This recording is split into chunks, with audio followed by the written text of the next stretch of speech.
എന്തുകൊണ്ടാണ് ഹൂത്തികൾക്കെതിരെ ചെങ്കടലിൽ ബഹുരാഷ്ട്ര സംയുക്ത സൈനിക നീക്കമുണ്ടാകാത്തത്?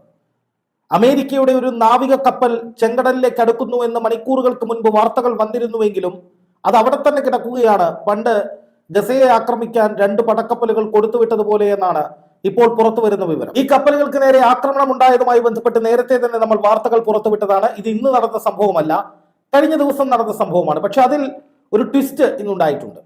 അന്ന് എല്ലാവരും റിപ്പോർട്ട് ചെയ്തത് നോർവീജിയൻ കപ്പലുകളായ MSC ക്ലാര, അതുപോലെ തന്നെ സ്വാൻ അറ്റ്ലാന്റിക് എന്നീ 2 കപ്പലുകൾക്ക് നേരെ ഹൂത്തികൾ ആക്രമണം നടത്തി എന്നുള്ളതായിരുന്നു. നോർവീജിയൻ കപ്പലാണ്, അത് ഇസ്രായേലുമായി ബന്ധമുണ്ടായിരുന്നില്ല എന്ന മട്ടിലായിരുന്നു അന്ന് റിപ്പോർട്ടുകൾ പുറത്തു വന്നിരുന്നത്. പക്ഷെ ഇപ്പോൾ ഹൂത്തികളുടെ തന്നെ ഭാഗത്തു നിന്ന വിശദീകരണങ്ങളുടെ അടിസ്ഥാനത്തിൽ, തെളിവുകൾ പുറത്തുവിട്ടതിന്റെ അടിസ്ഥാനത്തിൽ ഈ 2 കപ്പലുകളും ഇസ്രായേൽ ബാന്ധവമുള്ള, ഇസ്രായേലുമായി കണക്ട് ചെയ്ത് ഓടുന്ന കപ്പലുകളാണ് എന്ന വിവരം പുറത്തു വന്നിരിക്കുകയാണ്.